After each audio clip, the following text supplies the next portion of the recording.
nyine nuko ngo abantu barahunze baturuka Ijumba baturuka mu mpande zose ndayameze abiri ngewe yari numvaga nta kigenda nta n'urugendo ntago nabaga afite ke nabaga ntwite ntago sinaryaga ngenda mu nkambi Tanzania twari turundanye nk'uko ubwo bwatsi buri aho akaba ari umuntu atuyemo umukobwa wawe nawe mbuza amashereka nsungu bayi kingiye kopfa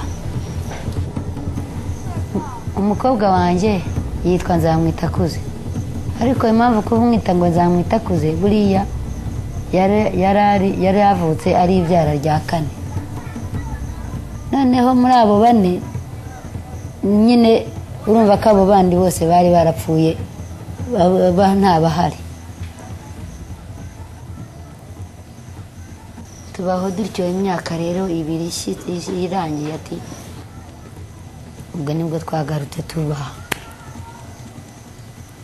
ubwo rero ubwo igihe cyageze uwo mugabo nabo barapfuye ubuzima bwaha nabwo buranze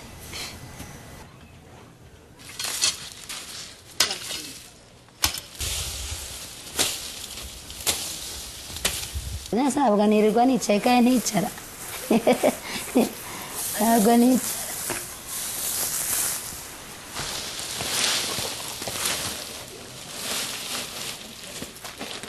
nk'ubu urareba hano ni mu bukene bwaho buri aho gusa kubera ko ikawa ariyo izana amafaranga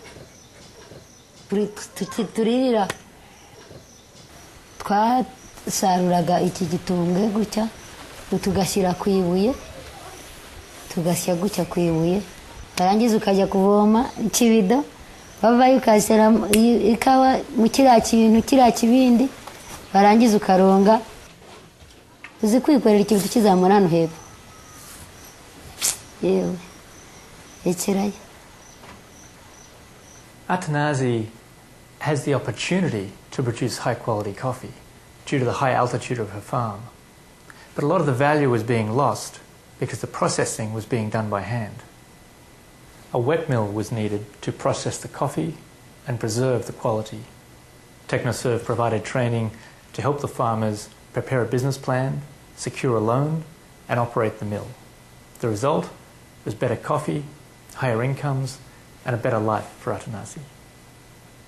Uruganda rwo rumaze kujyaho icyahindutse ni kinini. Icyahindutse ni imyumvire y'abanyamuryango bari bafite mu gihingwa cya kawa. Nibura nka 60% by'inoza by'umutungo wabo biriyongera. Bose ntawe cyubakisha inzu z'ibyatsi bakoresha amabati. Kokamu yakora neza kubera abayobozi beza ndetse namwe bakomeje kuturwanaho abantu bo muri TechnoServe no muri CNV n'abandi baratwigishije ubu nanjye ubwanjye nagenda handi nkaberekera nuko ntabishobora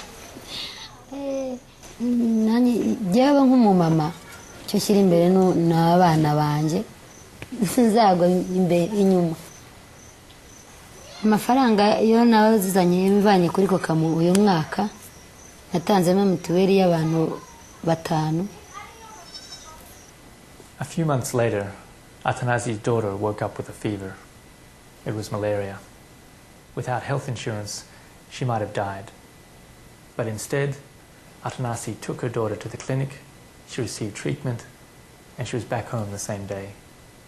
The health insurance and the higher income that paid for it probably saved her daughter's life.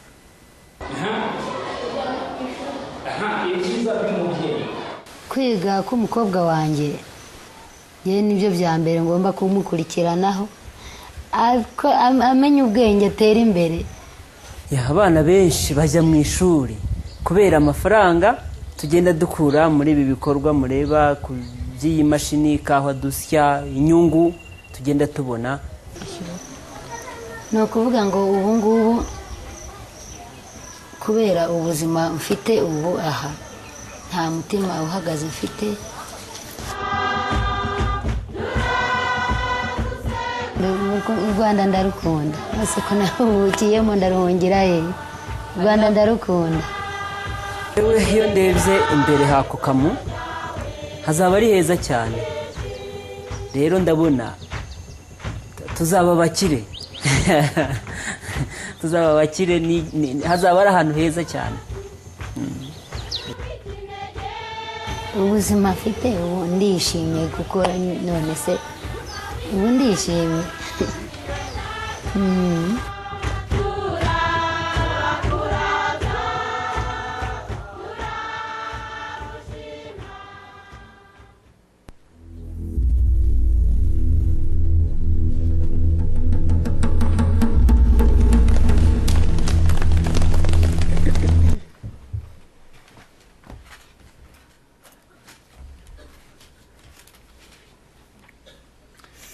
Well, let me welcome you again to the Wilson Center, and we'll hear today how really despair gave way to development and a promising future.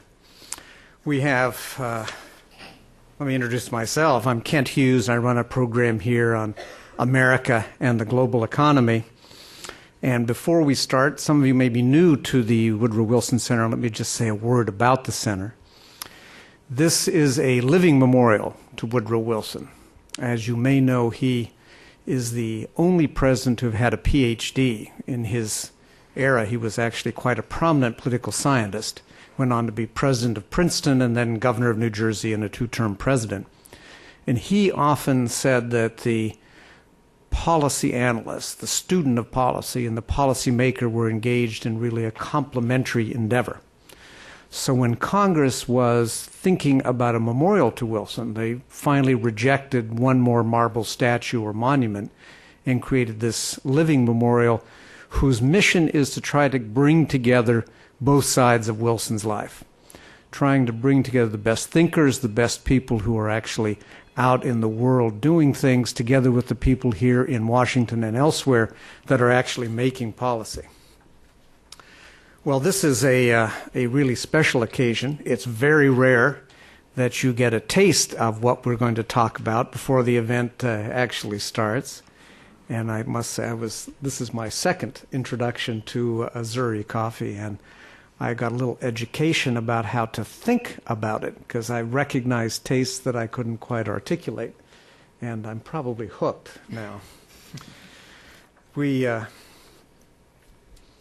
have a really what we think might be a model that hopefully can be scaled and emulated elsewhere, where we have a community of small farmers who were given very good advice by TechnoServe and who worked closely with Peet's Coffee, who helped with quality control and, of course, provide a global market. And one of our interests is this a model that could be replicated not just in coffee, but in other crops, and not just in Africa, but perhaps in other parts of the developing world as well. Well, we have a really distinguished and highly experienced panel to discuss these questions. You have their bios in your hands, so I'll be brief in introducing them. To my right and to your immediate left, we have Shireen Moyad. Am I saying that correctly? She's the director of purchasing at Peet's Coffee, but really has a world of experience in the world of coffee in Asia and Africa. She, at one point in her life, was head of the Singapore Coffee Association, spent many years, more than a decade, in New Guinea working in this field. And she has been very active in this effort to develop Azzurri coffee, a special coffee from East Africa. She, I just noticed that she started life as an anthropology major with a focus on South Asian religion. And it reminded me that here at the Wilson Center, we already consider coffee a basic food group. And I think may have to raise it to a religious status as well. Further to my right and your left is David Browning, who's the Senior Vice President Coffee Initiative at TechnoServe. And TechnoServe, in many ways, has a title that describes exactly what they do. They provide the technical assistance. In a sense, they're a very effective agricultural extension service. He has also served as the Regional Director for Latin America, a Vice President for Business Development. Prior to that, he had many years with McKinsey & Company, which no doubt makes him all the more effective as he works with a group of small farmers who may not have thought in terms of business plans and thinking strategically about the future. He has a distinguished educational background with a master's degree from the Yale School of Organization and Management, and then a degree in finance and business from the University of New South Wales in Sydney, Australia. Being of Welsh descent, I always love to read about New South Wales. And to my left and your right, we're delighted to have Julie Howard. She's the executive director of the Partnership to Cut Hunger and Poverty in Africa. She has she's a Wilson kind of person with a PhD in agricultural economics from Michigan State. She's been very involved in development questions, served as a Peace Corps volunteer, I think, in the Dominican Republic, and has worked a great deal on this question of agricultural development in Africa. Well, each of our panelists will speak for about 10 minutes, and we'll reserve lots of time for discussion. They very much invite your questions, and there are lots, I think their presentations will get us thinking a good deal about questions. Now, I was going to ask you to speak in the order in which I introduced you, if that's appropriate. Sure. I think it's probably better if you wouldn't mind if David sets up the project. We'll start with McKinsey and Company. David, why don't we speak with you, and then we'll turn to you, Shireen, and Julie, you can give us that broad perspective.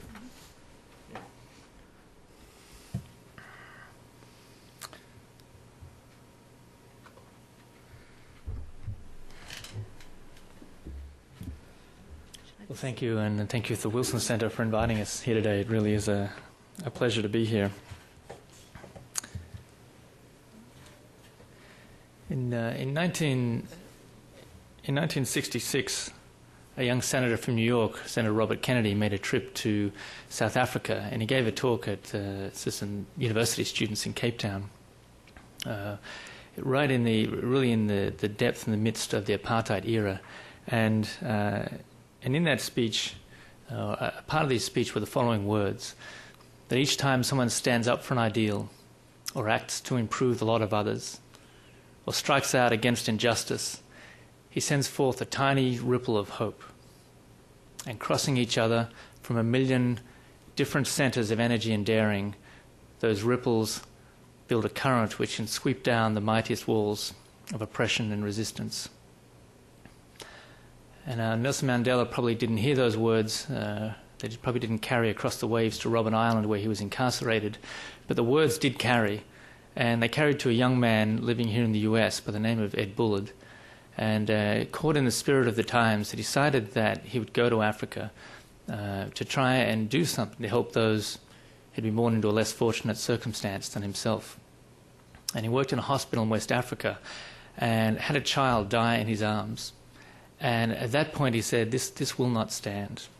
I'm not prepared to live in a world with this sort of unconscionable act where perhaps 1,000 people during the time that we're sitting in this room will die.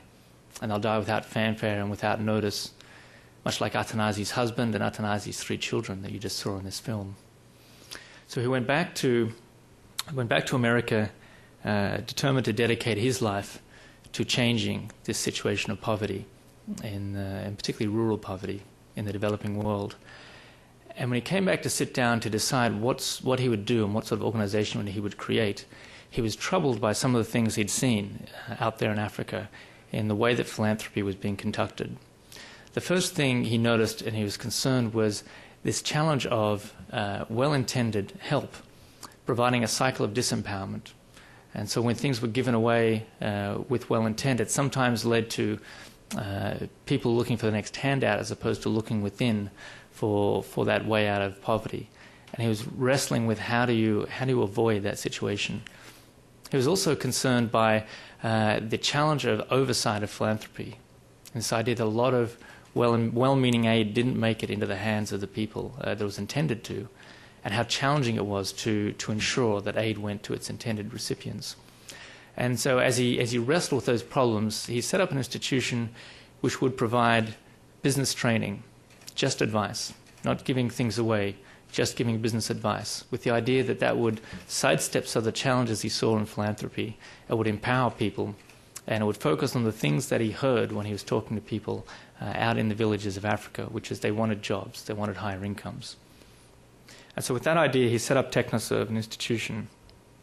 And 40 years later, if I can get my clicker to work, that institution has now spread across Africa and Latin America and also now to India. It has helped with the aftermath of the Mozambique civil war, helping combatants demobilize in Nicaragua, and as you saw in the film, now in the rebuilding of Rwanda. Often with the generous assistance of USAID that is co-located here in this building. And about 3 years ago, the Bill and Melinda Gates Foundation came to talk with us at Technoserve in their aspirations to make a major dent in this issue of poverty in Africa. And out of those conversations came an initiative called the Coffee Initiative, with about $50 million designed to help 180,000 coffee farmers, smallholder coffee farmers in East Africa, increase their incomes. And the design of the project is to help farmers improve their quality, also improve their yield, and through that increase their incomes. It's not rocket science, it's not new, it's not innovative. In fact, it looks a lot like agricultural extension work from the 1950s or the 1960s. But the fact that it isn't new doesn't mean that it's perhaps any less effective. And the core of whether this will work or not, from Technoserve's perspective, is it starts with a business case. Is there a real business opportunity here? There are many communities, many places where we could work that need help, but where is there a place where we can be truly effective? Where is there a true business opportunity that is sitting and waiting to blossom into life? And with coffee, there is an interesting opportunity. Coffee is a tropical tree crop. So what you see on the map here is where coffee is grown across the world, between the two tropics. And the most competitive coffee growers, where the largest circles are that you can see on this map, are Brazil and Vietnam. They have captured most of the market share over the past 20 or 30 years. They produce coffee far more efficiently and far cheaper than other coffee producers of the world. And as a result, they've captured most of new business over the past few decades. But looking deeper into the coffee sector, something else was going on that was interesting. One piece of the coffee market, the specialty market, or the gourmet high-end market, was growing. It was growing from a small niche, and it was growing much faster than the rest of the industry. The overall industry grows at perhaps 1.5–2% a year. The specialty industry had been growing at 10 to 20% a year. And in the gourmet end, or the high-quality end of the market, altitude mattered. The best coffee is at the highest altitude. And Brazil and Vietnam didn't have that same high altitude as the East African highlands. So suddenly there was an interesting situation where there was a new comparative advantage, a new potential competitive advantage had been created in the East African highlands. And so that was the business opportunity which excited us to talk to the Gates Foundation, of moving that from potentiality to actuality, moving from a world where coffee farmers could be given the skills that they needed to produce very high quality coffee and then get that into the hands of a fast growing market that was looking for great coffee. The specialty market has its origins in an institution known as Peet's, which is with us here today. And Peet's started in the 1960s, and it started out of a shift in the market landscape. In the 1950s, there was very low inventory stocks of coffee in the world following after World War II, and a lot of coffee was produced in Brazil. And a frost in Brazil sent market prices soaring. And that led to tremendous challenges for the coffee roasters of the day, the Maxwell Houses of the day. And they transitioned to a lower priced coffee to be able to withstand these pressures of rapid increase in the price of their raw materials. And in that transition to a lower quality of coffee, they created a vacuum, they created a space for the opportunity for a high quality coffee market to be created. What you're seeing on the page here is the first coffee shop for Peet's. And so it started with very humble origins in the mid-1960s, started to grow to an entire movement. that no doubt most of you in this room are now part of, which is a sort of latte culture and espresso culture, and really profoundly changing the way that Americans drink coffee. Alfred Peet helped 3 young men in 1971 who were trying to set up their own coffee shop, which they named Starbucks, and did the roasting for Starbucks in the first couple of years, and mentored the founders of Starbucks, which of course went on again to have a profound impact on the coffee culture of America.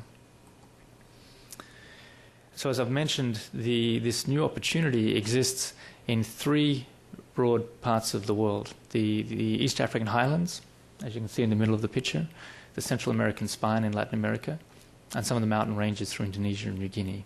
There are other small isolated parts of the world with that same high altitude within the tropics, but these are the 3 broad regions where there's a tremendous market opportunity. And the partnership with Peet's, as this project started to get going, the coffees started to emerge from the project. Peet's started to get very excited about the coffees they were starting to see. And in the same way that Peet's mentored the founders of Starbucks years ago, they've actually taken a very similar approach with TechnoServe and have been long-term mentors for our institution, helping us understand much better how the coffee industry works, getting to that next level of understanding beyond just a surface understanding that enables us to do the work that we need to do and be able to provide the advice for farmers. They've invested thousands of hours cupping and coming out to origin and working with farmers, so not just mentoring TechnoServe but also mentoring our clients. And they've taken a very long-term view to Africa and a long-term view of what might be possible. And the results of this are the coffee that you've hopefully had a chance to sample in the lobby, which is Azuri, a new blend. And with that, I'll hand you over to Shirin Moyad, a very great friend who's lived in some of the most exotic locales of the world, including New Guinea, Yemen, and even Berkeley, California. So Shirin Moyad. How do I get out of this?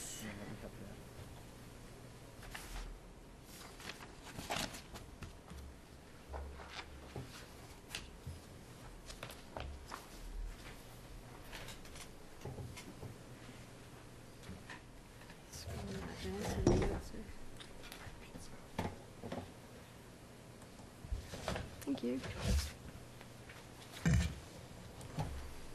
So thanks to David, who is uniquely talented at putting the empirical facts and figures behind what I instinctively believe.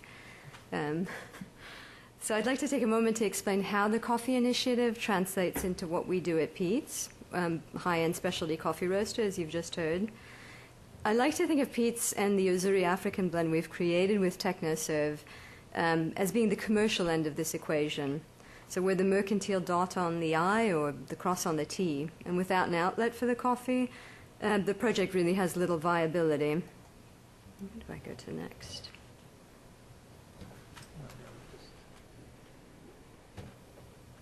Just click on your left. On the left. Sorry. Okay. Thank you. So how does the Coffee Initiative translate into what we do? Starting with the name, Uzuri, which, as David said, means either excellent or something good in Swahili, and was suggested to us by the farmers themselves. It's a blend comprised of 100% coffee produced through the Coffee Initiative. And why did we want such a coffee? In this illustration, you can see my colleague and I smiling in Moshi, Tanzania, as we're cupping new crop coffees, and it really shows why. We're happy buyers. We love African coffee. We wanted to increase our use, and as the TechnoServe project coffees increased in volume, we wanted to leverage this growing volume into a blend. It was really serendipitous. At the time that we wanted to buy more African coffees, this project came about, allowing us to do it in a way that we believe is correct. If we can buy more African coffee, affecting, quote, aid through trade, we're benefiting all. Peet's and Peetniks, or that's what our loyal customers are referred to, are getting the best coffees. We're channeling funding more directly back to the farmers and helping them use quality as a means to increase their income. So rather than dispensing charity, helping them to build sustainable business models. And why African coffee? It's beautiful Mount Kilimanjaro there. It's the origin of coffee. It has the greatest genetic diversity and hence flavor variety. It has the terroir, the equatorial region, with some of the world's highest grown coffees, volcanic soils, ample sunshine and rainfall, and terroir, in combination with genetics, equals the best. The flavor characteristics are unique. There's floral, liqueur-like concentrations of dark berry fruit, body, acidity, and lingering depth on the palate, a lasting excellence in the cup, which I hope you're experiencing as well. By way of example, Ethiopia has 5,000 different varieties of coffee. All of Central America might only have a dozen, so you can imagine we'd be looking for coffees in those flavor varieties that Africa offers. And if we can do all of this, if we can help farmers by buying their coffees, then how or why else would we want to buy? Quality comes first for Peet's, but in buying quality, if I can provide a greater and verifiable benefit all the way down to the farmer level, why wouldn't I? It represents a better quality for us, better income for farmers, and a beautiful coffee in all senses of the word Uzuri for our customers. So what is the actual mechanism that makes this happen, the value-adding concept? Well, before, farmers were backyard sellers of coffee cherry, which is the fruit of the tree. It looks like a small cranberry or cherry. They either sold that on by itself, or they used a rudimentary home pulper, like Athanasi said in the video, grinding the coffee on stone, or this hand crank pulper that you see in the photograph in front of you.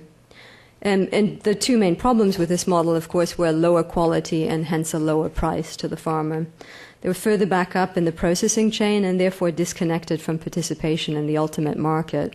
I used the example with my staff when I was talking to them about this mechanism of wheat. So a wheat farmer gets a certain price per pound for what he harvests.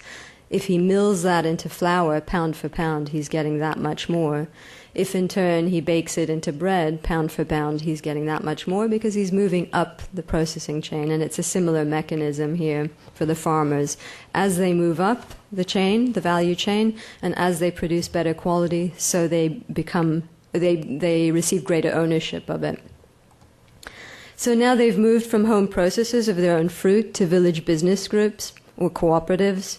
They've gone from a haphazard or inconsistent quality to controlled quality. And some specific examples of this are before all ripeness of cherry was strip-picked off of a branch in one swift movement. There was no incentive to pick selectively. Now they pre-select for ripes and greens, and better quality equals a better price to them. Before, their non-adjustable pulping methods, you can imagine pounding on a stone isn't particularly fine.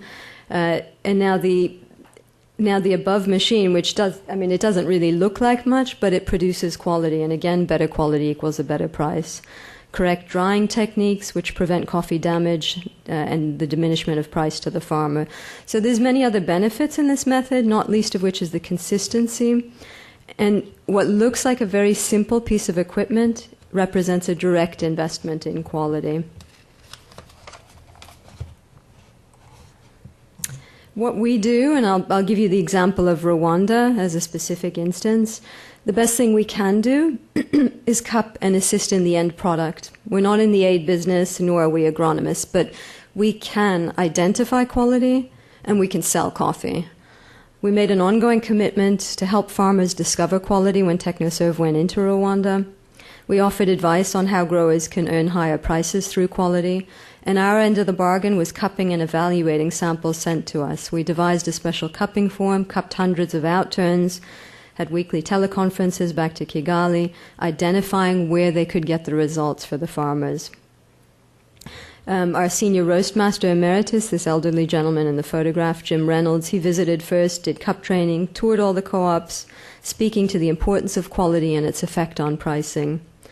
I followed in 2009, continued cup training, followed up on the quality encouragement messages. I didn't make any commitments to buy that year. It was simply an objective of helping them to figure out where the quality was. Having said that, we bought half a shipping container straight away. We quadrupled that volume in the second season. Now we're coming into the third season, and I have no doubt we'll increase the volume again. and an example that's actually depicted in this slide here is in most of East Africa, they're not actually coffee drinkers, with the exception of Ethiopia. So Jim was cupping with them. He'd taken a grinder out, a press pot, water, and although I don't think they particularly enjoyed the experience, it gave them a sense of where they stand in the chain and why we value what they're producing. Another example is a cooperative in Kenya, Iriaini. This co-op is within sight of some of the country's finest and best-known cooperatives, but it was previously never known for quality. They adhered to a Kenyan processing orthodoxy of the 72-hour ferment, the washing of the coffee, the loosening of the fruit. And why? Because it had always been done that way. We cupped some of their coffees, fermented at various different levels, and actually preferred an 8-hour ferment. So with subsequent work that TechnoServe did with them, we immediately purchased 2 boxes because that simple shift produced a quality that was up to what their neighbors were producing. So the opportunity can lie in very simple interventions, and we're able to help in identifying what attracts value for these farmers. I love this slide as a demonstration that farmer groups now know that they're in the quality business. Their direct involvement in quality moves them further along that production chain, and that equates to empowerment of the small-scale farmer over his own livelihood. Rue Gourmet it's at about 1,800 meters on the slopes of Mount Kilimanjaro, and they are an example of a farmer group that would have previously picked their cherry off the tree, sold it to a roadside buyer, and that would have been the end of their connection with the coffee. It was merely a cash crop. They had no idea where it went, and that was the end of it. Now their consciousness and pride in what they do led them to erect this sign that they're now gourmet coffee growers, and it's in a region, it's a rough 4-wheel drive trek halfway up the mountain. This is a beautiful thing for us to see. Rue is a member of Kili Cafe, which is an association of 137 small-scale farmer business groups, comprised of 13,000 farmers. Now they know their own power, and I must say they command very proud levels above commodity coffee. Part of the empowerment is also knowing where your coffee goes and that its consumers care where it came from, that they're part of a connected chain. So in this photo, I'm with Kobakanya farmers on the shores of Lake Kivu in Rwanda. I'm showing them a video of our roasting plant so they can see where their coffee ends up, and also photos of our shops, of the peat stores. We ran their coffee as a special in September, October last year, and we had portraits of the farmers up in the stores. Again, an unprecedented connection for them. They couldn't possibly have known what one of our shops looks like before. And the country directors of TechnoServe often use our co-op visits as inspiration, a means of spurring on the farmers, saying, you see, somebody's coming to visit you all this way because your coffee could be so good or is so good. This is another example. We designed a poster in California. This is a very, very large poster that TechnoServe produced in East Africa, and that says in Kinyarwanda, where does your coffee go? It's a pictorial tracing from the co-op scenes to the milling, the wet milling of the coffee, the parchment drying, the dry milling, shipping, etc., all the way through to when it arrives in the United States. This poster rolled out in the Rwandese wet stations in 2009, so every wet station, as the coffee farmers deliver their cherry, can have a look and see, okay, this is where it goes. This is how I fit into this picture, and this is why quality is important. Again, they're now in the gourmet business, and they understand their link in that chain. So where does that leave us now? As I said, we specialed this blend that you're drinking in September, October of 2009. It was so successful as a special that it's rolling out in our own shops as a permanent blend in March of this year. It's going out to grocery chains nationwide from February 15th to March 31st, again as a special. And my fervent wish is that it does so well as a special that it also goes out into a permanent in that channel. It's the first time in our shops in 8 years that we have made a special coffee a permanent blend. So it's really remarkable in how successful it's been, and that is the quality. On the development side, there's many models for the coffee world's development, a continuum that includes all of the various certification brands as well as private initiatives. And I think as we speak, their respective standards and focus areas are really converging. But we believe we should always strive to move ahead and improve on ways of operating, and we think the Coffee Initiative is the next frontier. That quality really represents another avenue for delivering value to the coffee farmer. Coffee Initiative is working with farmers on a whole new method of production. It gives them ownership over their income by enabling them to create that value, make something that's valued higher than before. We're not paying substantially higher prices than the market because they're producing the exact same thing as they did before, but because they've now moved on to a product that's worthy of that pricing. So again, they're taking control over their own livelihoods, and we're only investing or helping by investing directly in that quality. And this is an entirely new model that we're particularly excited to be a part of because it's a win-win situation, and as such, we believe it's sustainable, it's repeatable. And of course, I wouldn't be worth my money at Peet's if I didn't encourage you all to buy it when it does come out onto the supermarket shelves. So thank you very much, and I hope you enjoyed it.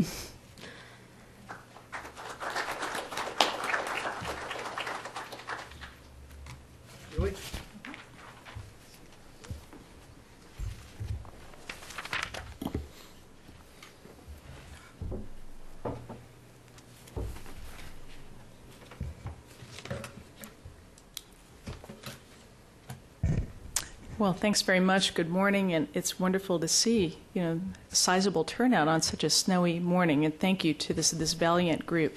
Who knows what lies ahead? We may not see each other again. So I want to thank the Wilson Center for this opportunity to provide a few discussions, comments about the presentations we've heard about this wonderful project, collaboration between TechnoServe and Peet's Coffee. I'm an agricultural economist by training. And I want to say just a few words about my organization, the Partnership to Cut Hunger and Poverty in Africa. We're a non-governmental organization, bipartisan. We were founded in 2001 by several African presidents, U.S. statesmen, including Lee Hamilton, the president and director of the Wilson Center, and other NGO and university leaders. And we don't have any field projects of our own. Instead, we are committed to analysis, dialogue, and advocacy to significantly increase both U.S. public and private investments to strengthen African agricultural and rural development. We've been quite involved over the past year in the formation, the development of the U.S. Food Security Initiative. Many of you will remember during President Obama's inauguration, he committed, and I think many of us were shocked, and wonderfully so to hear this, he committed to be partners to you African farmers. We promise to partner with you to help your soils, help your water, help your education, to be more productive, to flourish, I think. He said it much better. Okay. So we've been quite involved with that. And in the spirit of my comments on that, I'm going to try and reflect a little bit about what we've heard today and what lessons we may take from that for the Food Security Initiative. But first off, I have to start with a couple of confessions. When the Wilson Center approached me to serve as a discussant for this panel, I agreed immediately. I think lightning fast. Steve will confirm that. But I maybe should have recused myself on several grounds. And one, I was telling Shirin before we started, I have been a fan of Peet's Coffee for 25 years. Before Peet's became a household name, when I was a graduate student at the University of California in Davis and Berkeley. And I confess to you that when I took my first long-term overseas assignment in Somalia in the mid-'80s, my suitcase was completely stuffed with Peet's French roast and house blend.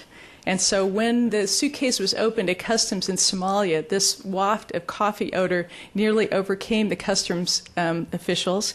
But because they're not big coffee drinkers in Somalia, they let me keep the coffee, which was a good thing, and meant that I stayed the course of my time in Somalia. The second confession is that TechnoServe itself is a longtime member of the partnership and valued collaborator. But TechnoServe and all of our members, ranging from NGOs to commodity groups to universities, know that the partnership is really not about member promotion, but we instead are striving for candid, informed discussions about what works and what doesn't work and how we can do better. And in fact, my husband was saying on the car in this morning, he goes, you know, your members, I guess they realize over the years that by being your member, it doesn't really help promote them to get more funding from the U.S. government. It just opens them to exploration by you, so you can bring up more sensitive topics in public stations. Well, I don't intend to do that today, but I just wanted to note that the relationship is one of, how can we do things better, and what lessons are we learning? And finally, the final note I wanted to say before I launch into my comments is this is a very interesting topic for me personally, because our project is affiliated with Michigan State University as our financial partner. And Michigan State also has long history of working with coffee in Rwanda after the genocide. The Pearl Project with Michigan State and Texas A&M was one of the first projects really to think about how do you beat this coffee quality issue. So it's really wonderful from that perspective. I am not directly involved with that project, but really wonderful to see how that effort and other efforts have really grown into this big thing that Rwandan coffee, East African specialty coffee, is becoming in this country and worldwide. So it's wonderful to see. In early December, I was in Rwanda, and I had the opportunity to visit one of the coffee full washing stations that we've been discussing today, and that was really amazing. I was happy to be there, and I want to note that the coffee sector, improving the coffee sector, is a big priority for Rwanda. It's one of the reason I was in Rwanda was this is the kind of the first country to launch its the food security strategy. Following the U.S. commitment and other commitments in the G8 over the past year. So they rolled out their very well developed agricultural implementation strategy, and improving coffee sector is one of their key priorities. So I saw in the field we visited with a company official and also members of the Rwanda Coffee Board. So they were telling the same story, the progression of coffee quality. You know, they used to process on farm, and then the progression now where much more of the value is being value and quality is being captured. And I saw one of the mini coffee stations, which is indeed amazing. I wanted to ask a couple of questions, maybe to start off our discussion today, and sort of reflecting back on what I saw in Rwanda. You know, I love this story, and it's so important for us, I think, to continue to motivate and deepen this sort of private sector commitment to development. And as Shirin was saying, you know, this is not charity, it's a business proposition. And I think it's really important for us to think about, well, why is that important? Because we've been through a kind of a phase of corporate social responsibility, and that's also good. I mean, that's also, you know, a way for companies, the corporate sector, to give back to developing countries. But I find, you know, when we look at those projects, it's a very different level of commitment than the one we've heard about today, you know, where you have, you know, one of the senior leaders from Peet's actually going out and investing time and energy and essentially the long-term stake of her company in the development of this coffee sector. That's a very different kind of relationship than just putting money aside for as a charity venture. So I think, you know, what I'd like to question here is, as we think about the new U.S. investment in agriculture and the rising interests of the foundations, the Gates Foundation, also the Hewlett Foundation, and many others, now seeing agriculture and getting agriculture moving as a way of really lifting up a great number of people in Africa and other poor parts of the world. What are the decisions that bring companies to this kind of investment? Now Shirin has, and what are the lessons? What would Shirin and Peet's Coffee Management say to other U.S. companies that might consider this kind of commitment, this kind of engagement with the developing country in whatever sector, in coffee, in chocolate, you know, even in developing cereals markets, for example, for Africa? I'd like to hear a little bit more about what were the challenges. What were the challenges in brokering this relationship? What are the ongoing challenges in making this specialty coffee project work? When I was in Rwanda and visiting this coffee washing station, I think what we saw today in the slide presentation, it's very elegant. I mean, it looks wonderful. But I realized standing there and going through, having somebody explain to me, here's the coffee cherry and here are the different stages that it goes through. Here's what the farmers have to continue to do throughout the year to maintain their quality. You realize that this is really a series of 1,000 different steps. And any kind of miss along the way is going to diminish the value of that coffee quality and is going to make it less attractive to a company like Peet's. So what are the challenges in getting to the place where Rwandan producers are sort of sustainably and over a period of time enlarging, expanding their production of quality coffee? What factors into a company's decision to invest in making sure that process continues? So for Peet's, for Shirin, I'd like to ask if she were speaking to a group of corporate executives, and I have to say, in the U.S. Food Security Initiative puts a lot of emphasis on increasing private sector investment, both foreign as well as building up local private sector capacity. What are the key learnings that you would give? What's the encouragement? What's the caution that you would give to other private sector firms? That's one thing. And then I think for TechnoServe, again thinking about these 1,000 different steps. And the washing station that I saw was very interesting. It was owned by a private company, and it drew coffee both from farmers in a farmer association, organized as a cooperative. It also drew from middlemen. It also drew coffee from completely unaffiliated farmers. Each of these presents their challenges. I'd like to ask TechnoServe, as you think about the coffee project and you think about your engagement in other projects which bring high quality products to the market, the Cashew Project in Mozambique, many other tea projects, what are you thinking about the organizational model that works best? We've seen sort of the end result here. If it's a good quality product, it will bring a high price, it will have a market externally.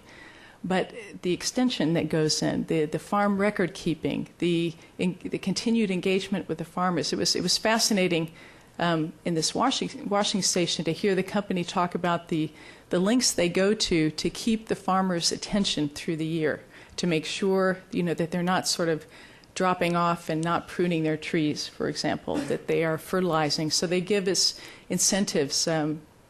Organic fertilizer, they're fermenting, using, composting the coffee cherries. That's given back as a bonus to the farmers, and the agronomists are visiting. They also want to keep the loyalty of the farmers so that they will sell to this particular coffee washing station and not to another company. Doing that, they provide health insurance, as you were talking about, on a sliding scale. If you're a wonderful producer, your health insurance costs less than if you're only marginally productive. All those kinds of things, but none of that is automatic. So for TechnoServe, what are you learning in this project and others about what model works best to transfer those sorts of extension, the management, the business development services, and what model works best? I think TechnoServe and other NGOs have done a fantastic job over the past 10, 20 years, really, in imparting those skills. As we're thinking ahead over the next 15, 20 years, where can we begin to build these training centers in Africa, in other countries, so that business development services are contracted in Africa? That we begin to develop a reliable consulting services or a series of polytechnics where companies, where farmer organizations actually are contracting with local firms. I think these are some of the challenges that we're thinking about now in the food security. How do we get ourselves beyond the 3 to 5 year project mentality and think, in 15 to 20 years' time, where do we want these services to come from? Because as wonderful as these services are for TechnoServe and some of our other partners work on cooperative development, ACDI VOCA, CLUSA, it's quite expensive in the long term, to provide services this way. So how can we begin to think now and plan out to develop centers of capacity building in Africa? So I think I'll stop there because I want to hear your questions. Thank you. Thank you, Julie, very much. Well, before we go to your questions, I want to give our two panelists a chance to respond to those questions that were posed for them. And I certainly want to add my thanks to you who have braved the storm that's about to appear. In Washington, we also like to claim that we're snowed under with work, but now we have the real thing coming. And, of course, to welcome all the people who are watching on the web. Shirin, I think you got the first question. Yeah. At the risk of sounding mercenary, I think for us it's been a question of sticking to what you do. We are a coffee roasting company, and for any of this to be sustainable, we have to enhance our own business first and think about what will be good for our customers, really. So strengthening our supply chain and not straying from our core business was what enabled this, and that would be the advice I think I would give any other private industry. Finding a niche, finding the opportunity, not trying to create something new, and also looking for innovation within the sector. So TechnoServe, the wet mill that you saw, is actually an eco-pulper. It uses only about 10% of the water of a traditional washing station. Water is increasingly a problem in the world, and certainly will be so more than anywhere in Africa. And so feeding the expansion of our business also requires a need to be sensitive to what might work long-term in Africa and help both sides of the equation move along. So again, TechnoServe gave us an opportunity to tap into our core business and simultaneously add value. And I would say to any other private industry, that's the sort of angle you need to be looking for. Also, unfortunately, it does mean having an appetite for risk.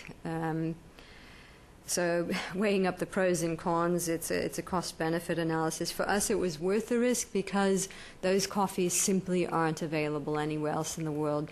No matter how good Brazil or Vietnam gets, they're never going to produce those 5,000 varieties that Ethiopia has. And those are gems, those are jewels, that's Africa's birthright.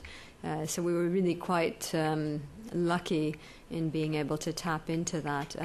But the risk side of it is, for example, we received a container when I was already in New York a few days ago. One of the micro lots in it from Kenya was simply not what it was supposed to be.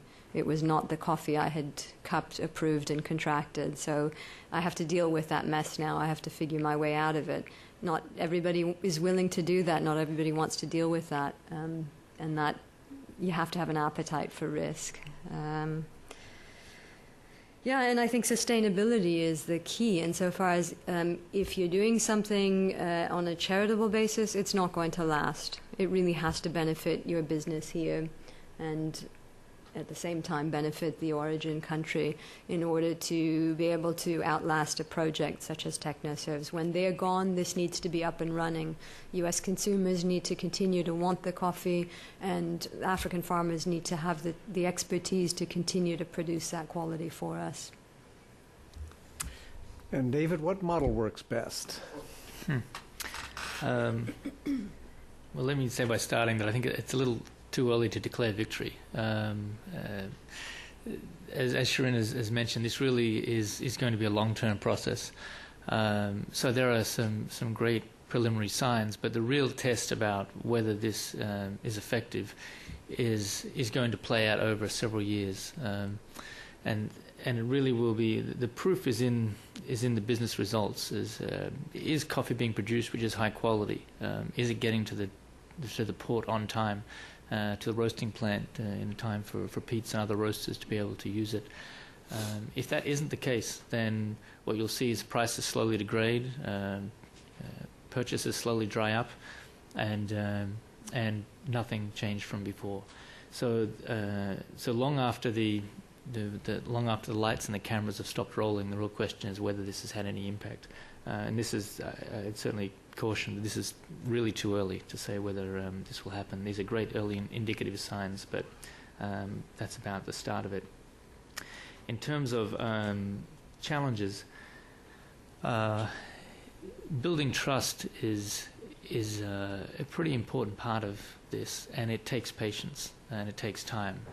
Building trust between an organization such as TechnoServe and Pete's One of the reasons that Peats would be prepared to take these risks, to take on this investment, is a slow building trust in Technoserve's ability to deliver the results of the project, building trust in what's possible in terms of African coffees by slow years of cupping it and every now and again getting that spectacular cup and having a sense of what might be possible. Trust being built between Technoserve and the clients that we work with. And in a world where everyone's impatient for results, of course, that doesn't necessarily mesh so well.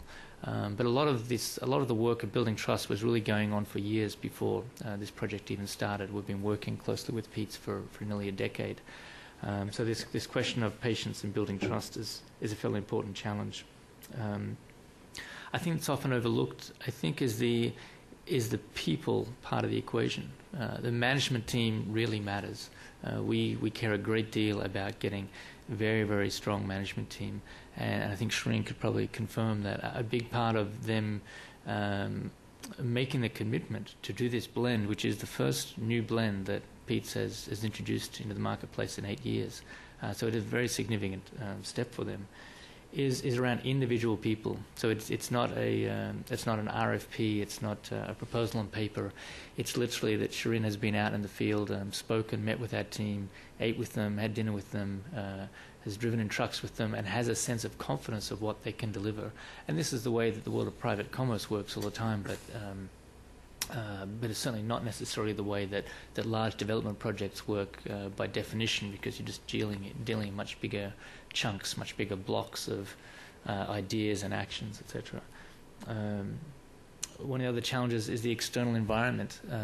This is very different than, say, building a hospital in Sudan. If you build a hospital, you have an incredible amount of control, really, over your action. Once you have the money and once you have approval, you have a holistic control over what you're about to do. If you decide to undertake this process of harnessing the private sector, it is a double-edged sword. With it comes all of the things which excite, I think, the Washington community about what is possible in terms of foreign direct investment. The other side of that equation is the things that can go wrong. What can go wrong? If Al-Qaeda was to plant a bomb in a container somewhere in New York Harbor, and that led to a profound change in how container traffic had to be moved around the world, which led to a massive increase in container transport costs, all of the equations of this might change. If Greece defaults on its debt, which leads the commodities to crash, the dollar to drive higher, and the stock markets in the US to crash, all of this can unravel. If the US consumers buy too many houses and inflate the price of houses because interest rates are low, which leads to a recession, and no one has money to buy especially coffee, all of this can unravel. This is how the private sector works every day. It is a constantly moving universe, but it isn't the way that the development sector tends to. It's not the same universe the development sector tends to operate in. So we need to be very nimble. We need to be very aware of the risks. We spend at Technoserve a great deal of time on risk management, a great deal of time scanning ahead, looking at the environment, at all the possible things that can happen. And certainly since over the past 24 to 36 months, we have dramatically increased the amount of time that we spend on risk management, taking a page really from the lessons that occurred to the banking sector. I'm happy to keep going. If I'm rambling, then feel free to cut me off. No, I think that whole question of risk management, when you start working in the world market, things can change very rapidly. Well, let's open it up for your questions. Let's go to Steve first there in the back, and then John, and then the gentleman closer here to the front. Please identify yourself, and always wait for the microphone to come, because we are recording this, and we'll post it on the World Wide Web for others to see. So it's my chance to be seen by the world. I'm Steve McDonald, Director of Africa Programs here at the Woodrow Wilson Center. And Sharon, you can take that low-quality container that you just got in New York and sell it to Maxwell House. It'll fit right into their blender. I love the video and our farmer and our mill supervisor talking about increased incomes and getting rich. That was very good to hear, but you didn't say anything about income and distribution to the farmers themselves. How is that affected? Is that through the cooperatives, the farmers associations themselves? Is that agreed upon by them, or is there some kind of market price setting? Consumer producer price setting that you guys work with? How do you get money back to the farmer, and how are they guaranteed any income? Yeah, it's an important part of the equation that I really haven't touched on today, and certainly that I think President Wilson would be close to his heart. And that is, we've talked a lot about the economic side of the equation, there being a business case that for all of this to work, the business case has to stack up. And I think, Julie, to your question, there seems to be a tremendous amount of complexity. How does all that come together? It comes together really in back to the business case. If you think about getting a loaf of bread to consumer, there's 1,000 steps, but it comes back to whether someone has money to buy bread and whether someone's able to deliver that. That's one whole side of the equation is the economics. There is a complete other side of the equation, which is governance and democracy and transparency. It's something that we take incredibly seriously, and I think it is one of the pitfalls of a lot of development work, is that piece is overlooked. We work very, very closely with our groups, ensuring completely transparent P&L statements, balance sheets, ensuring that governance, that members of cooperatives have complete transparency to what's happening in the books. That is essentially how it works. That is the safeguard. There isn't really a necessity to put in artificial constraints and quotas and caps, which I think are often the challenge with those sorts of mechanisms is it's very easy to sidestep them and for abuses to occur. But there is something remarkably empowering about transparency. And so with the first step is higher quality leads to higher prices, which does flow backwards towards the farmer. And the second step is ensuring a very, very transparent set of accounting records so that farmers are able to hold their management accountable, etc. Everyone can make money in this chain, but if there's transparency, then what you saw in the video plays out, which is higher incomes. What I probably could mention is, as Juvenal mentioned, this video is about a year old now. The business plan that they laid out, the loan they took out is a 4-year loan for repaying off the wet mill. They've already repaid off the wet mill. They paid off the wet mill 2 years ahead of schedule, and so the money has flowed back. The wet mill has been completely paid off, and farmers like Atanasia are getting higher incomes now. Yes, please. I think it's on. Okay, that's a really great question, Steve. And in thinking about visiting that mill in Rwanda, we did ask some questions about how it was that they distributed. This is not this is a private company that was essentially competing for product, and I believe that the Rwanda Marketing Board in Rwanda sets a reference price, and then based on quality, the companies are able to they set their own individual prices. The process that was described, I mean, this transparency, I think that's absolutely correct. But transparency doesn't come automatically, and I think, particularly in a place like Rwanda, where, is there another country on the planet where people trust each other less, right? So, I mean, so I think there's that additional challenge, right, of, how do you help people learn how to work together as a cooperative, as a farmers association, and it's very, very. I mean, the steps in doing that. It's not just literacy. It's not just numeracy. I mean, it is really building a management structure for community. And I think that was part of the question that I was getting at. That this is some of the really valuable work that TechnoServe and other partners are doing in USAID and foundation projects throughout Africa. And so the question is that is so essential, and I think we're seeing in our discussions and in the partnership, the farmer associations are becoming the hub of everything. I mean, if you want to improve whatever, agricultural extension, marketing, community services, it all depends on establishing that base association, helping people to work together. But so far, I think we're not doing what we need to do in developing what are the models to make it cheaper to transfer those skills. So I think your question is right on, and your answer, transparency, but how to get to transparency and how to teach people to work together is really remains a critical issue for us. Thank you, Julie. John Sewell.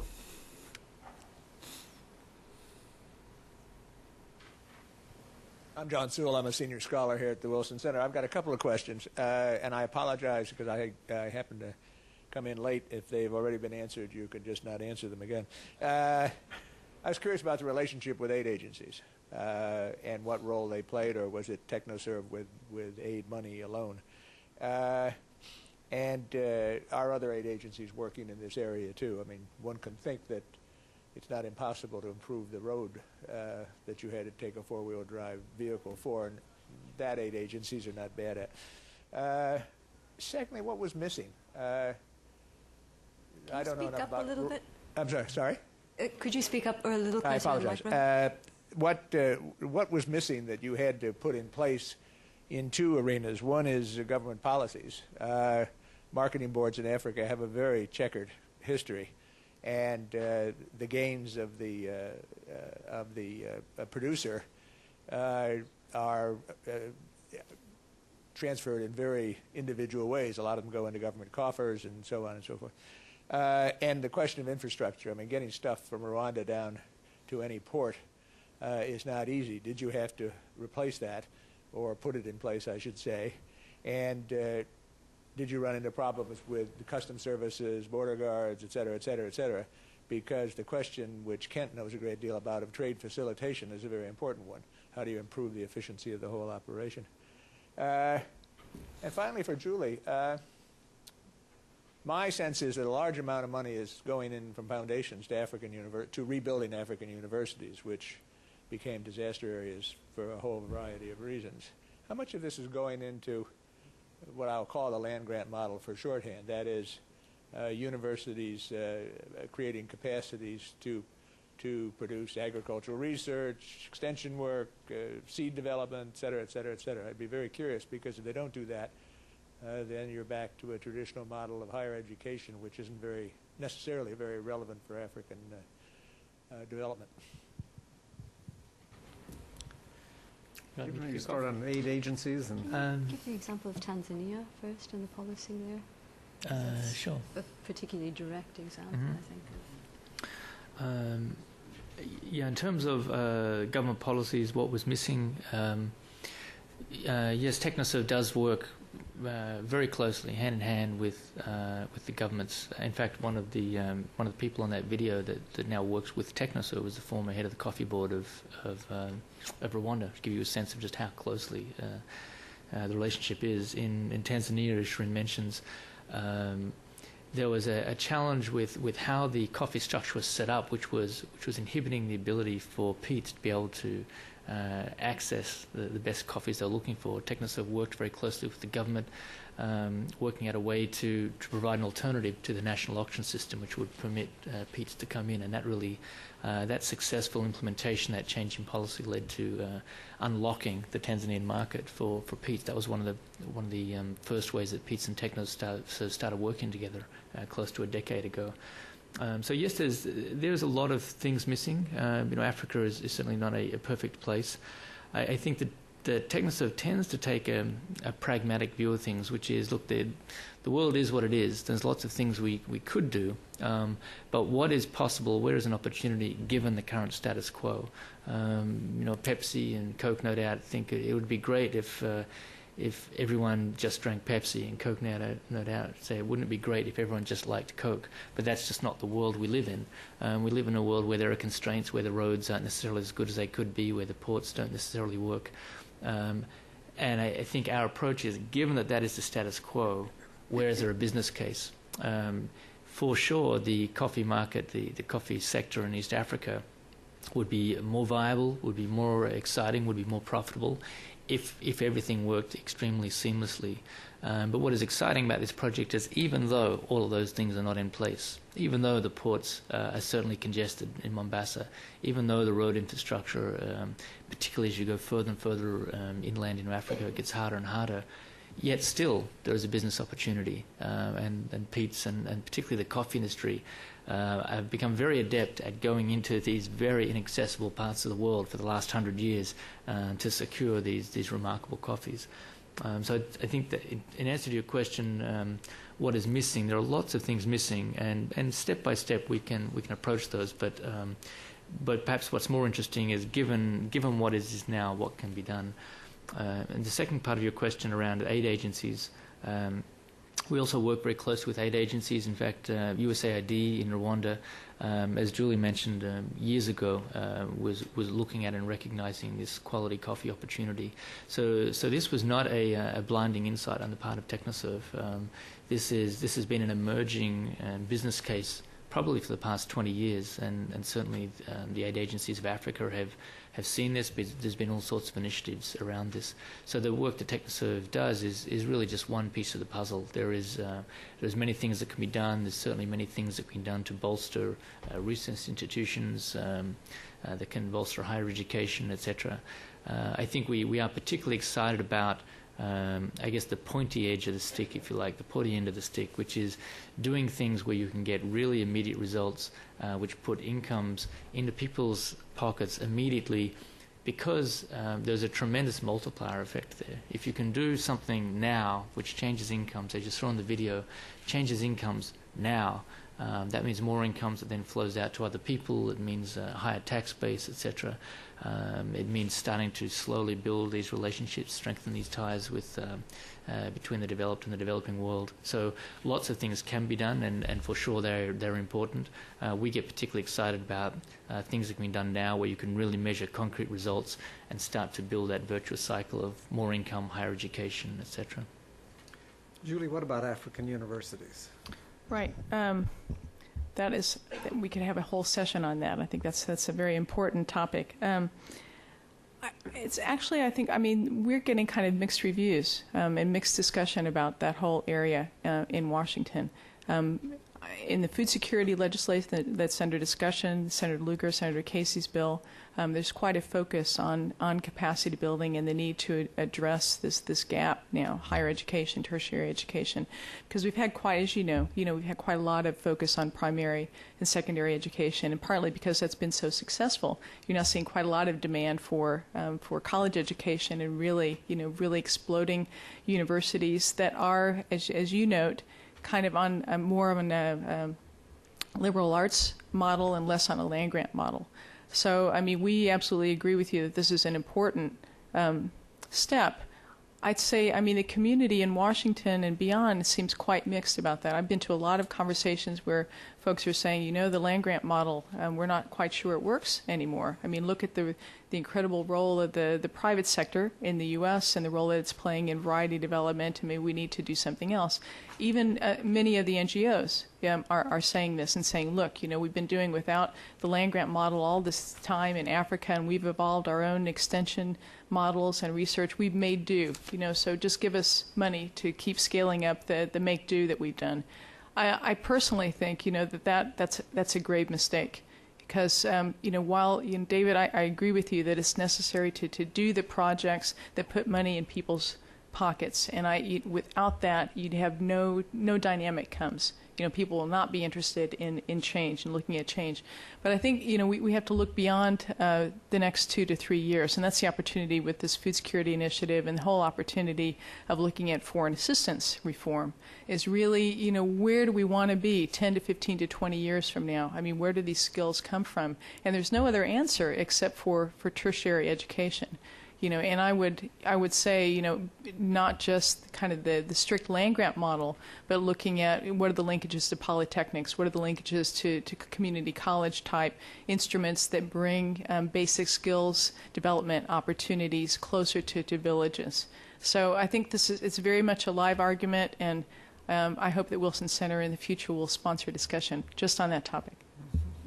Mr. Griskowitz, and then the lady right in front of him. I'm Eric Nelson. In a previous incarnation, I was the World Bank country economist in Burundi. With the EC and their STABEX funds, we had a naive idea that the coffee sector in Burundi could be reformed in just the model which is being presented today. That the coffee, as it was being handled at the turn of the last century, was at the turn of 2000, if you will, was being handled by washing stations that belonged to 5 cooperatives, they were called. But the cooperatives were actually very closely controlled. They were not controlled by the farmers involved. These cooperatives would then sell at the national auction, and the price from this auction, sometimes they were even selling the previous harvest because this process took so long. The price of this auction was lower than the price being paid by smugglers who were smuggling coffee directly from the farmer across the border. So there was negative value added going on in the chain. With the EU and their STABEX funds to encourage the government, we got them to liberalize the coffee sector, and they have done so. But in the process of doing so, they have passed a regulation that nobody can establish a washing station within 15 kilometers of an existing station. Mm-hmm. As a result, all these wonderful things that you are discussing, which we expected would happen, have not happened. So if I can bump up the past two questions a little bit to one level further, what recommendations would you have to try to open up the playing field so that you can come in, so that you would be interested in coming in and taking such an activity? Yes, and I'm familiar with the Burundi situation, and you're absolutely right. I think if you ask us our perspective, how do you ensure that there's a vibrant, high-quality sector in any product that continues to be able to deliver and compete on the global stage? You need to have the mechanisms which permit innovation, continual innovation over time, and you need to have the mechanisms that ensure competition, because competition is a tremendous vehicle for driving down costs and for ensuring quality. In a world where washing stations are given monopolies, you can imagine what will be the process that will flow over time. There's no mechanism for paying particularly high price to farmers, and you're going to get uncompetitive washing stations over time. And so, in essence, I would say for the high quality coffee sector, one of the core elements that is required is to have a very cost effective, competitive wet milling sector, and that certainly we would not advocate that the washing stations and the clients that we're working with are given any sort of preferential treatment. We would say that ultimately it's in Rwanda or Burundi's interest to have a world where private players, if private players can come in, have a more viable model, can pay farmers higher, and so farmers move their cherry over to that competitor. That's a good thing. That's in the long-term interest of the country. And you might mention we're meeting with the Burundians in a few days. Yes, we actually are meeting with the Burundi Coffee Board later on this week out in Mombasa. Yeah. And the lady in the. Good morning. My name is Susan Wage. I'm with the U.S. Department of Agriculture, and I just, as an aside, wanted to point out that NIFA, used to be CS REAST, funds quite a bit of cooperative research and work with universities in the developing world, linking them with land-grant institutions here in the States to build up their agricultural teaching capacity and their research and extension capacity. So I don't know if that sort of answers your question or not. One question. How much of your coffee purchases actually come from smallholder farmers, or do you also work with medium-scale operations when you're purchasing the Uzuri?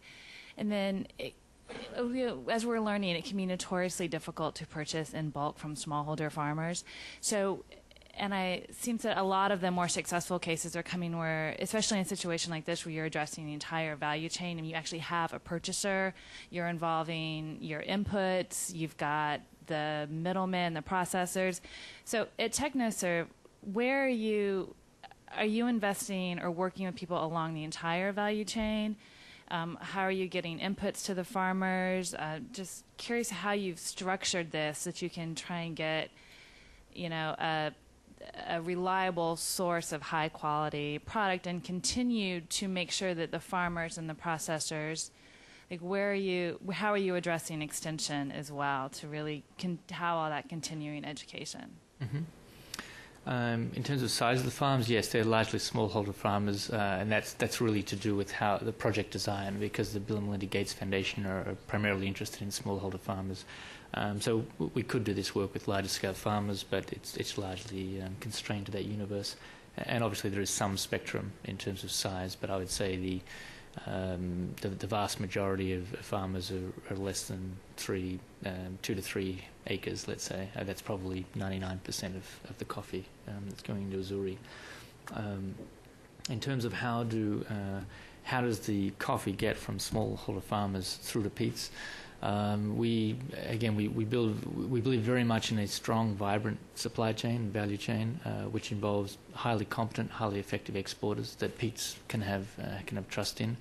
There's often a sense in the development space that the players in the middle don't add any value, and we need to somehow get rid of them.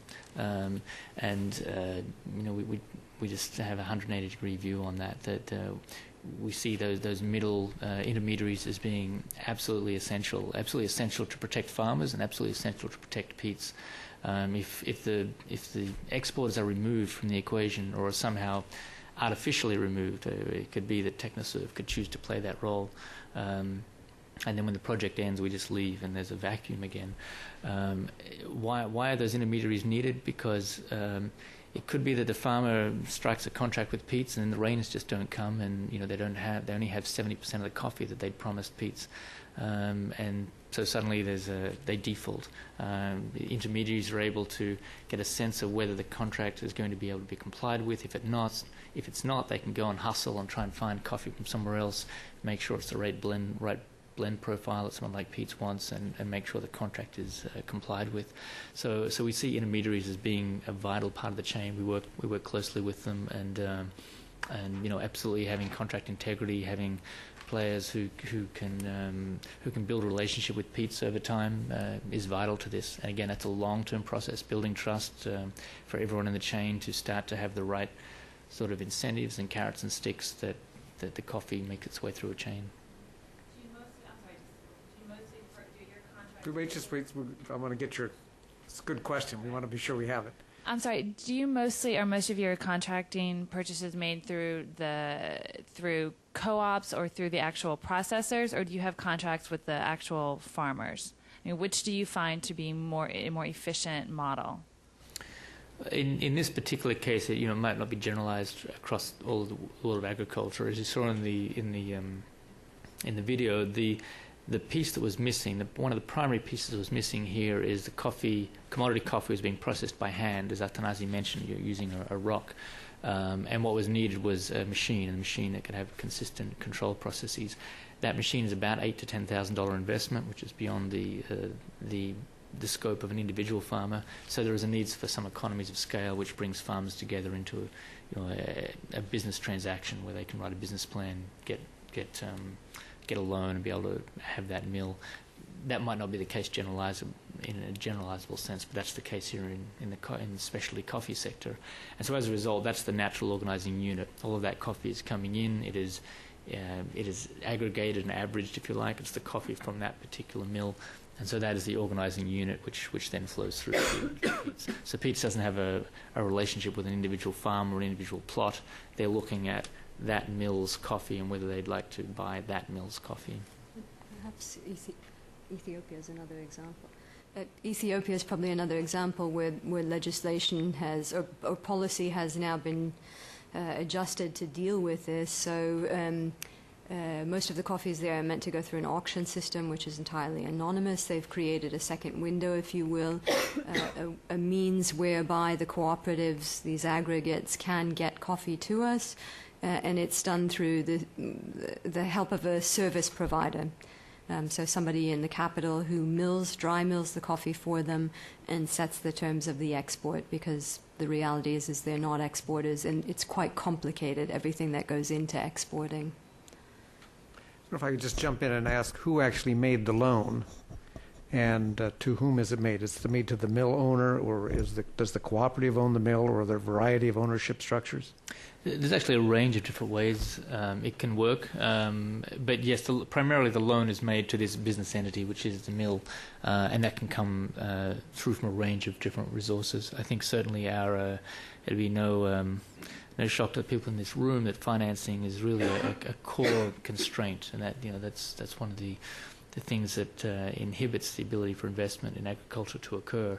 And I think our long-term vision is that the banking sectors in these countries get increasingly excited around this business opportunity. So we're working closely with the banking sectors to slowly get more engaged and more excited in this sector. But as you can imagine, for good reason, they are somewhat cautious. Coffee has been historically a very volatile commodity. There's a lot of red ink on a lot of banks around the developing world who've made coffee loans, and so it takes time and patience for the banks to understand that this is actually, in many ways, a different product. It's different than business as usual. Commodity coffee is subject to very large volatility swings, especially coffee. One of the great advantages for smallholder farmers is that peats have an interest in long-term relationships, and so almost by definition you get much softer volatility swings.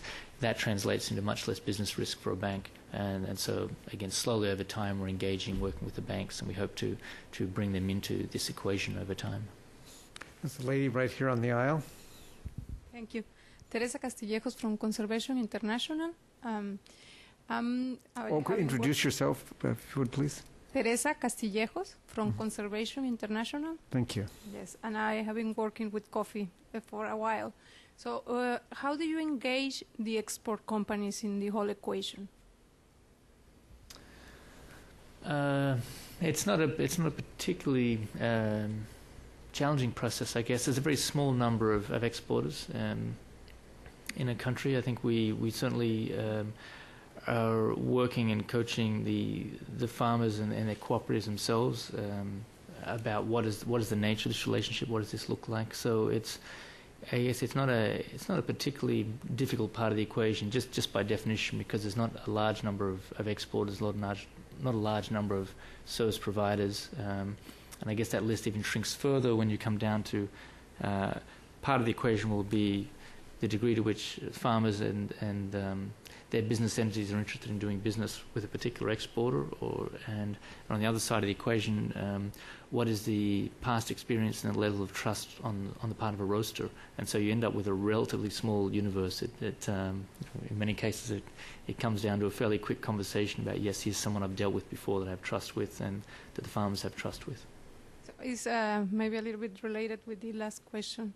When you have already made the transaction for the coffee from peat to bring the coffee to the roaster of peat facilities, the one that make this movement from there to here is a transnational exportation company. Normally, is that part what the transnational exportation company is not really engaged yet, like in really having a substantial commitment in the whole chain, or how they contribute in the whole equation is for me a little bit more. How does a national exporter, the international, the transnational company, exporter or import company, importer. Can I just address Sure. that? I think again Ethiopia is a good example. So the government has allowed this direct trade to occur for the small cooperatives that are engaged in their new project there. But they do not, the farmers do not have the mechanism whereby they know how to handle export documentation. So that's handled by what's called a service provider. That's an Ethiopian exporting company that's familiar with all of the procedure. They in turn deal with a company who we are very familiar with, and it sounds disconnected, but basically these are all friends of mine. These are people who I deal with constantly. They're individual human beings who I know and trust. The shipper who brings the coffee to us handles the letter of credit that the Ethiopian government requires. So although it is direct trade, all of the pieces that fit together in this puzzle of how to get the coffee into my warehouse have to be handled by organizations or individuals who specialize in that particular link. We're going to have to make that the last question. We've reached our witching hour, and a couple of our panelists need to be out the door and on the train and going to somewhere where they can actually get on a plane. We want to continue this conversation. This really has opened a door for us, and we won't always be able to offer you Pete's coffee, but the question of agricultural development, what models work, how you look at that whole value chain, and the added question of what the university structure might add to this equation. These are questions we really hope to return to in the future. I want to thank you very much for coming out on what's going to be a very snowy day, and thank you for a very good and penetrating set of questions. Please join me in a round of applause for a terrific panel. Thank you, Julie. Sure.